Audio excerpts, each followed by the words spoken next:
치유가 안 되면 일어나는 현상이 있는데요. 우리는 그리스도인이잖아요. 우리가 소속된 교회에서 목사님의 설교를 들을 때 목사님 자신도 상처가 회복이 안 되었고 또 성도들도 상처가 회복이 안 되었다면 우리가 그 말씀을 들으면서 상처를 입을 수밖에 없어요. 왜냐하면 그 설교가 우리에게 힘을 실어주는 게 아니라 아픔을 주거든요.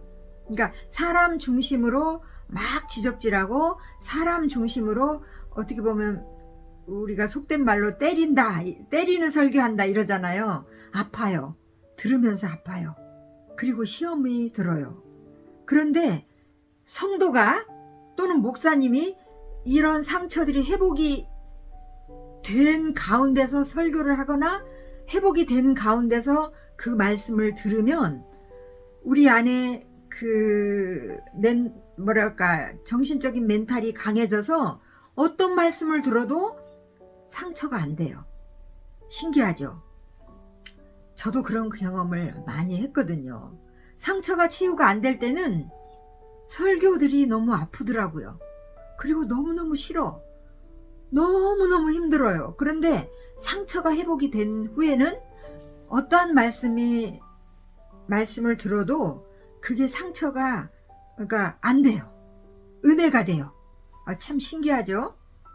그렇게 사단은 상처 치유되지 않는 성도들을 그렇게 혼란스럽게 한다는 거예요. 성도와 성도 간에 하나님의 일을 하면서도 이 안에 내면 치유가 되어지지 않는 상태에서는 서로 상처를 주고받더라. 많이 경험해 보셨죠? 그래서 내적 치유는 반드시 있어야 된다는 것을 강조를 합니다.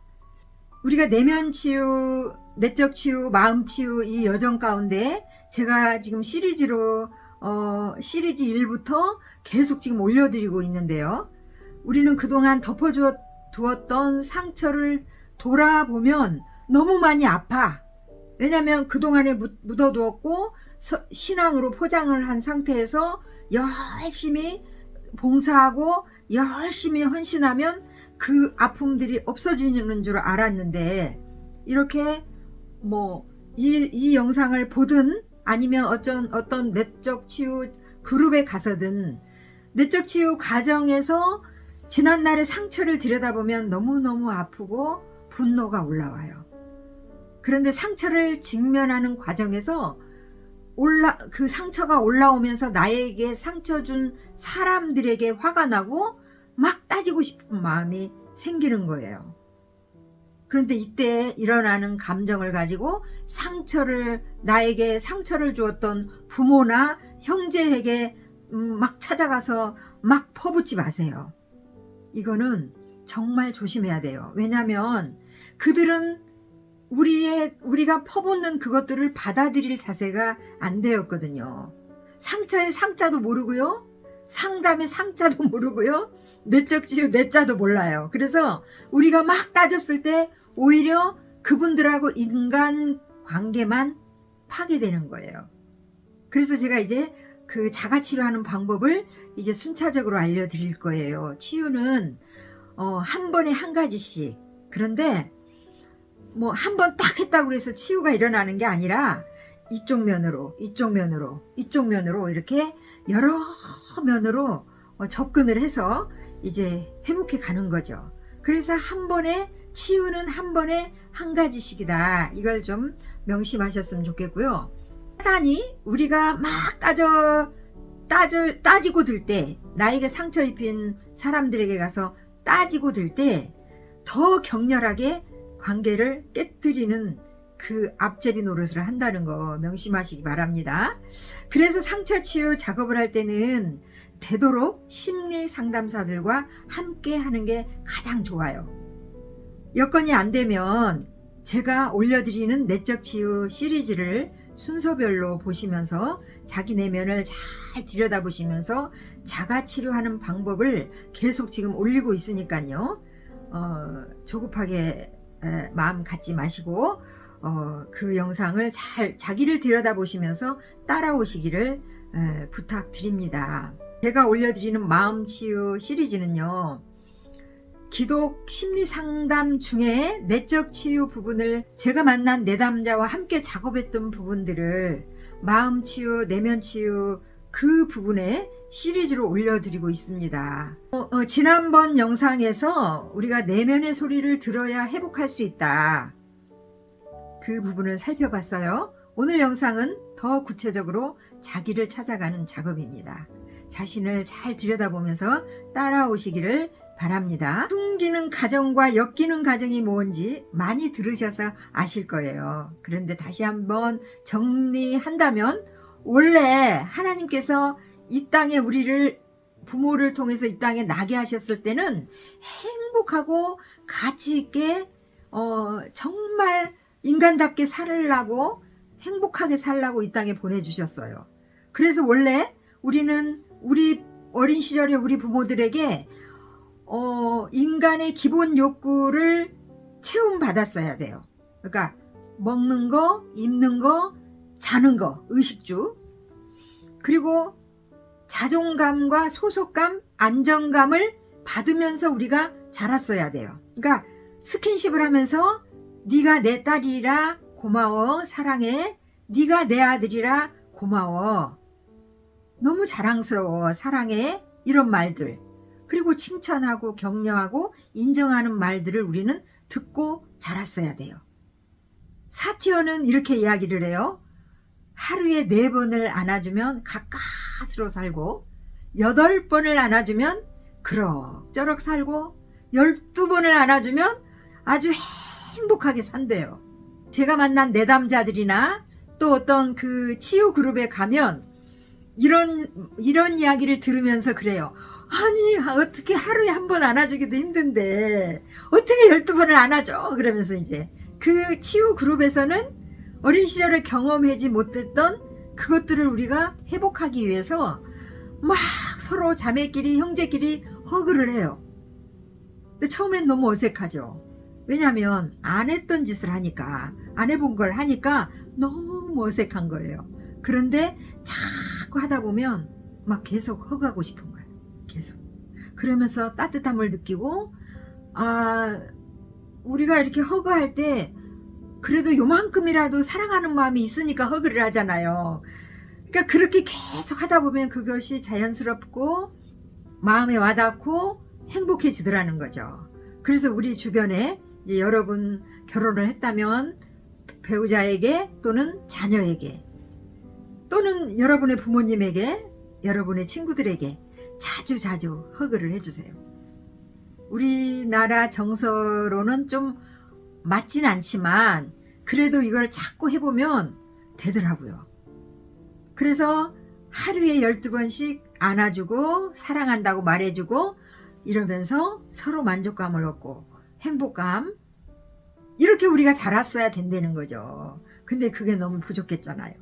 그리고 의사소통, 그러니까 감정, 느낌, 욕구 표현을 어린 시절 그 원가정에서 마음껏 표현하고 살았어야 돼요. 이제 그거를 우리는 억지를 막 참아라, 말하면 안 돼, 감정 표현도 하면 안 돼, 막 이러면서 우리가 자랐단 말이에요. 그리고 가족 규칙이 어느 집이나 규칙이 있거든요. 그것이 율법이냐 은혜냐, 그러니까 은혜 가운데 가족 규칙이 있어야 되겠죠. 그리고 경계선이 분명해야 됐고요. 신체적, 정서적, 성적, 영적, 이 부분이 경계선이 분명하게 이렇게 딱 세워져 있었어야 돼요. 그런데 이런 순기능, 역기능이 있다면 순기능이 있잖아요. 그러니까 정상적인 가정, 이런 가정 안에서 우리를 살도록 하나님이 이 땅에 보내주셨는데, 우리들의 부모가 우리의 부모, 그 위에 부모, 할아버지죠? 그 위에 또 할아버지, 이렇게 하면서 저 조상서부터 모델이 없었단 말이에요. 그리고 그 사랑을, 제가 조금 전에 말한 그 5가지의 사랑을 흡족하게 받지를 못했기 때문에 우리는 다 사랑에 고픈 사람들인 거예요. 그래서 상담학자들은 이렇게 이야기를 해요. 지구상에 순기능 가정은 약 10% 정도다. 그리고 나머지 90%는 다 역기능 가정이다. 그런데 아직도 순기능 가정 10%를 만나보지를 못했다. 이렇게 이야기하는 학자들이 많아요. 그렇다면 그게 뭘까요? 지구상의 모든 가정들은 역기능이더라. 이렇게 보면 돼요.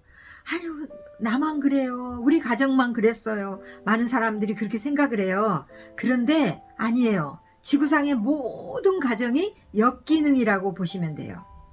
그러면 이제 역기능 가정의 특징을 말씀드릴게요. 역기능.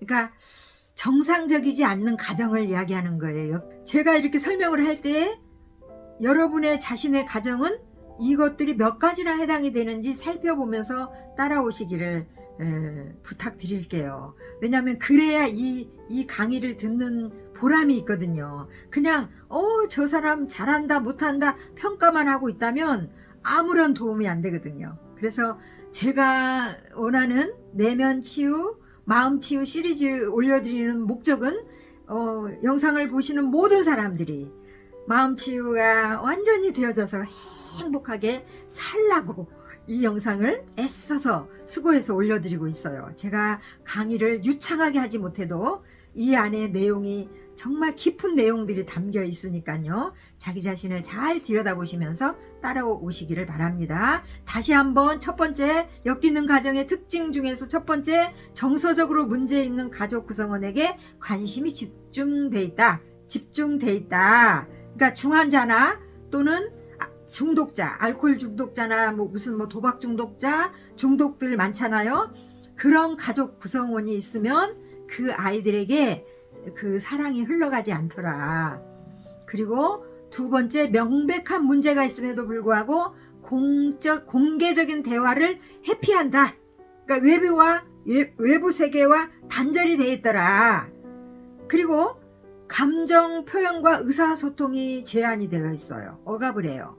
그러니까 너는 이 말은 절대 말하지 마. 비밀이야. 우리 집안에 있었던 일 친구에게도 말하면 안 돼. 이렇게 막 주입을 시키죠. 가족들이. 또 나는 슬퍼. 너무 슬퍼. 난 너무 슬프고 외롭고 화가 나고 하는데 이 부분을 말하면 안 돼. 표현을 하면 안 돼. 울면 안 돼. 저의 어린 시절에 아들 하나, 딸 5인 가정에서 태어났단 말이에요. 그런데 저는 여기 넷째 딸, 있으나마나한 딸이에요. 그러니까 얼마나 딸 때문에 아무짝에도 쓸데없는 가시나라는 둥 그렇게 해서 사랑받고 싶어서 막 칭얼대면서 엄마에게 다가가면 우리 엄마는 막 머리끄댕이를 잡으면서 또는 막 걸레로 입을 틀어 막으면서 내가 울면 큰소리 내서 울면 이웃집에 여자가 가시네가 우는 소리가 울려 나가면 우리 엄마가 자존심 상하니까 그랬던 것 같아요. 근데 저는 그게 상처였던 거예요. 그때는 몰랐는데 상처 공부를 하고 보니 그게 상처였더라고요. 제가 그게 상처였어요. 그러니까 울지 마. 울면 안 돼. 화내면 안 돼. 말하지 마. 느끼지 마. 믿지 마. 신뢰하지 마. 이거예요. 그러니까 모든 사람을 믿으면 안 돼. 이 세상에 믿을 사람이 없어. 이러면서 주입을 시키는 거죠. 그리고 네 번째, 자녀의 성장 과정에서 필요한 보살핌을 제공하지 못한다. 아까 숨기는 가정에서 의식주를 채워줘야 된다 그랬잖아요. 근데 너무너무 가난하면 그것도 상처잖아요. 그죠? 먹을 것이 없어서 쓰레기통을 뒤져서 먹는 그런 아이들도 있거든요. 요즘에는 그러는지 모르겠는데 우리가 자랄 때는 그랬단 말이에요. 그래서 의식주, 보살핌을 받지 못한 것도 역기능이다. 자녀들에게 부정적인 역할을 하도록, 그러니까 알코올 중독자의 아빠가 있다면 집에 돈을 벌어야 되잖아요. 그러면 엄마가 돈 벌러 나가야 되겠죠. 그러면 이 자녀가 이제 엄마의 역할을 하는 거야. 밥을 해서 아빠에게 바쳐야 되고, 빨래를 해야 되고, 동생들을 돌봐야 되고. 그러니까 그렇게 부정적인 역할을 하도록 하는 것도 역기능이다. 그리고 일관성이 없는 가족 규칙, 규범. 그러니까 어떤 때는 TV를 보면 안 돼. 그런데 어떤 때는 봐도 그냥 야단치지 않는 거예요. 그러니까 아이들은 혼란스러운 거죠. 어떤 것이 진짜 맞는 건지 혼란스러워요. 또 신체적, 정서적, 성적 학대로 상처를 주는 가족.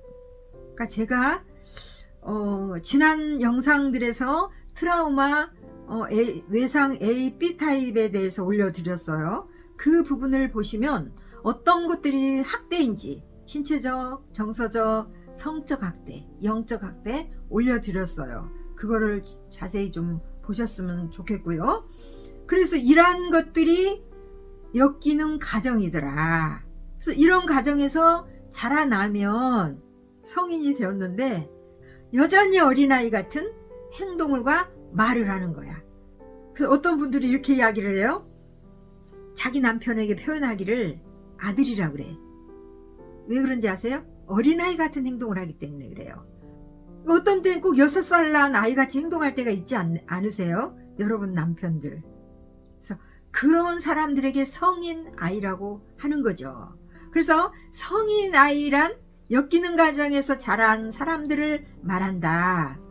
그들은 가정에서 가족들 간의 상호작용을 통해서 자아 정체감을 형성하지 못했으며 어린 시절 원가정에서 충분한 사랑을 받고 수용받지 못한 결과 성인이 되었으나 여전히 그의 감정과 행동들 가운데 많은 부분이 유년기, 그러니까 어린 시절 흔적이 남아 아이 같은 생각으로 말과 행동을 하더라. 지금 성인 아이에 대해서 이해되셨죠? 오늘 영상이 도움이 되셨습니까? 오늘도 여러분 정말 이 험난한 세상에서 오늘도 화이팅 합시다. 감사합니다.